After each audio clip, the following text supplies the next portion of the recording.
Welcome back, you guys, to Andy the Banker Show. And we got a lot to discuss about. We have to discuss about the current state of the stock market. We got to discuss about Google and their new anti-monopoly lawsuit. And we just have a bunch of stocks going down. We have gold at all-time highs. We have this bond market going crazy high in the yield. These are all things that we got to discuss about. Let's first discuss about the current state of the stock market. All right.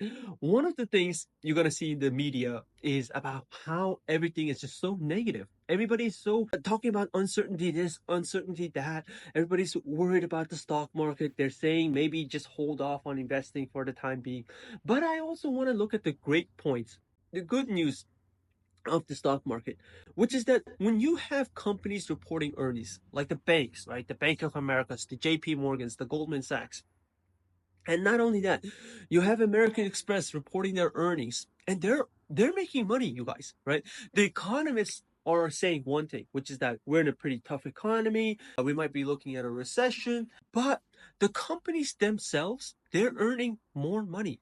For example, when you take a look at American Express earnings, they're reporting that the consumer is having more spending when it comes to restaurants, when it comes to entertainment, when it comes to travel.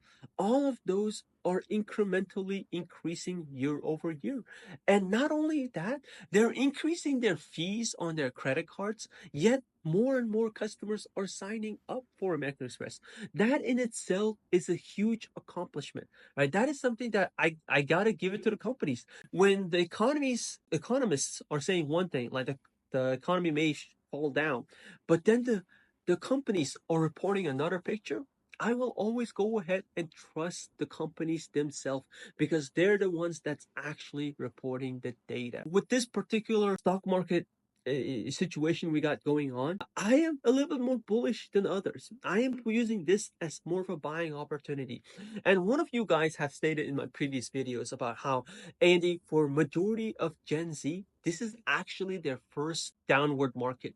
This is the first time they've been investing, and they're investing in a bear market. And I am so glad that so many of the Gen Z get to participate during this downward market, because every generation will have to go through their own downward pressure, their own bear market. The one before this was COVID 2020 for millennials, and then before that you have the 2008 for older millennials, and then before that, for the previous generation, you have the 2001.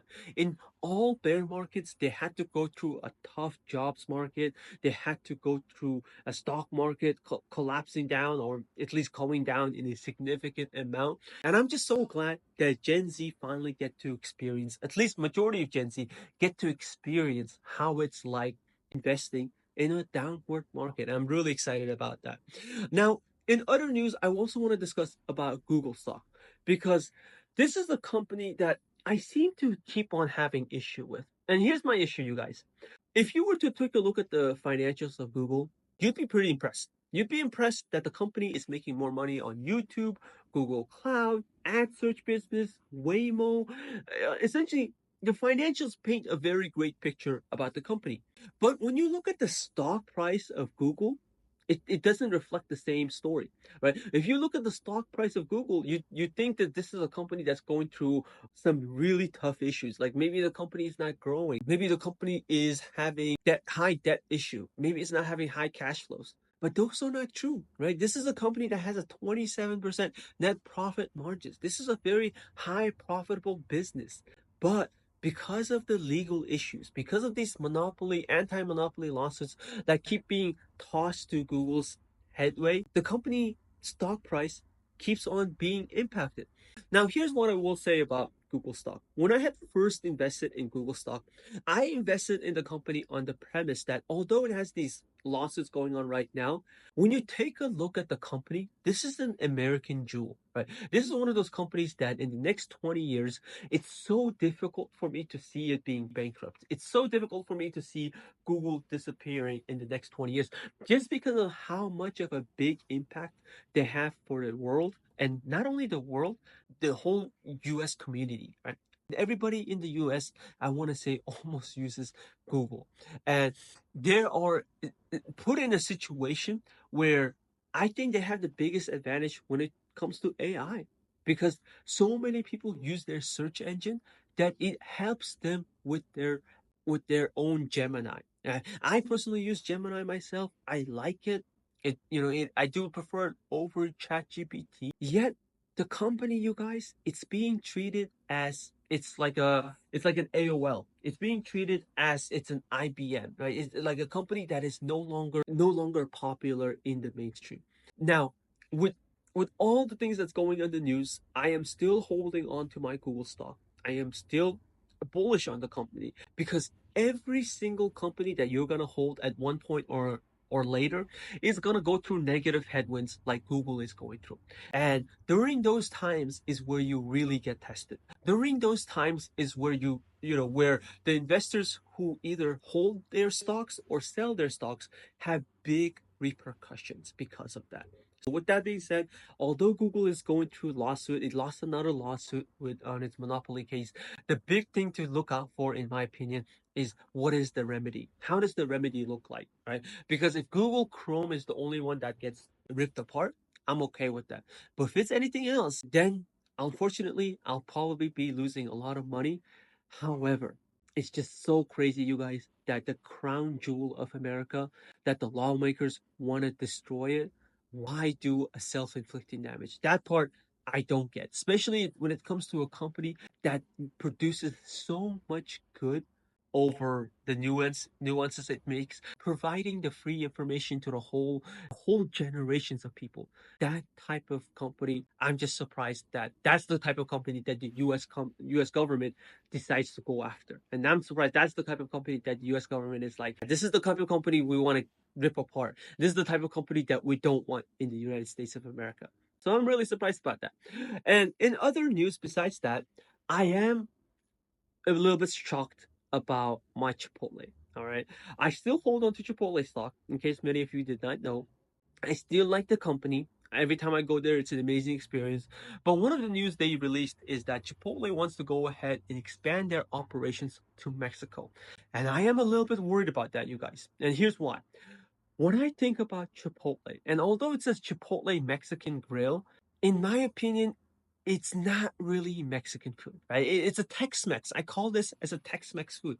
And this Tex-Mex food, the prime audience, in my opinion, is not the people of Mexico.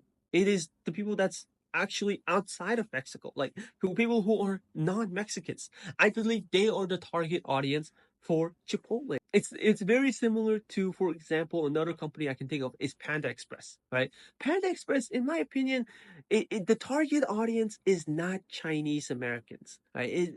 It's it's hard for me to see the amount of Chinese people that I know that they're going, oh, I want to eat Panda Express, right? It's really made for people that are not of Chinese descent so that they could enjoy Chinese American food. And that's the same thing that I think about when it comes to Chipotle going to Mexico. Because I've been to Mexico, you guys. I've been there. I had Mexican food. It's very different from Chipotle. I do like it a lot better than Chipotle, actually. So one of the things I'm worried about is if Chipotle tries to go to Mexico and tries to introduce Mexican grill to the Mexican people, I get worried because they may not buy it. Like, why buy Chipotle when you could buy, something authentic that's like right next door? And that's my biggest worry with Chipotle. I hope I'm wrong.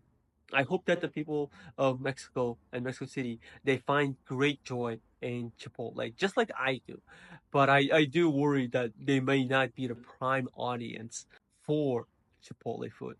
And then in other news, I want to talk about the gold markets, you guys, because when you take a look at the gold prices right now, it's trading at all-time highs. All right. And the crazy thing that you're gonna start seeing is that now that it's at all-time highs, now is the time that you get a lot of people with FOMO, right? Or fear of missing out. Now is the time when people that have FOMO start knocking on the door and they start asking me, Andy, is now the time to start buying the gold? And in my honest opinion, you guys, I don't like to buy stuff at all-time high prices because the your chances to make more money on that it gets harder as the price of the security or commodity goes higher. As a result of that, I'm not touching gold anytime soon. I have been buying into stocks that have come down a lot more in price, but I try my best to not get myself associated with FOMO. I try my best to think with my logic rather than my emotions, because fear of missing out, it's dangerous, you guys.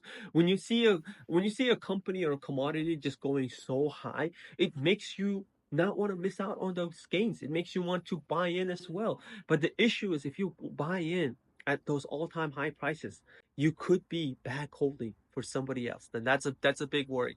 And not only is the gold market at all-time highs, you start seeing the bond yields going higher. Now, in case for people that are not aware of how the bond market works, the less demand that bonds have, the higher the yield is. All right, it's weird in how that works for beginners. It's a little bit surprising, but if people are not buying these bonds, the yields on them go up. And you do not want the yields to go up if you're the US government, because it makes your borrowing costs a lot more expensive. For example, when the 10-year treasuries go up, that means that your mortgage rates most likely are going to go up too, because they're so correlated. Not only that, when when the bond rates start going up, right? The 30 years, the 10 years, the 5 years, then you have an issue, you guys, because it makes the borrowing cost for the United States government so much more expensive. And when the US has $36 trillion of national debt, and you're telling me that you're going to have to renew them at a higher bond yield, this is really, really worrisome, because that means majority of American tax dollars are going to be spent paying these interest fees rather than actually going towards the people. So that's another worrisome that President Trump is dealing through. And that seems to be the only one thing that makes President Trump worry in the economy at the moment. Because when stocks markets going down, when it's collapsing down so much, doesn't seem to bat an eye. But the moment that the bond markets start going higher in bond yields, that is something that I've noticed that President Trump has started to say, hey, you know what? We'll back off on the tariffs. Hey, you know what? We'll do less tariffs, right? Or we'll have exemptions on some of these tariffs. And it's very interesting how that's the one thing that it really matters to him in the economy. And it makes sense. And with that, you guys, I'll see you guys on the next episode. Thank you so much for watching. Bye bye.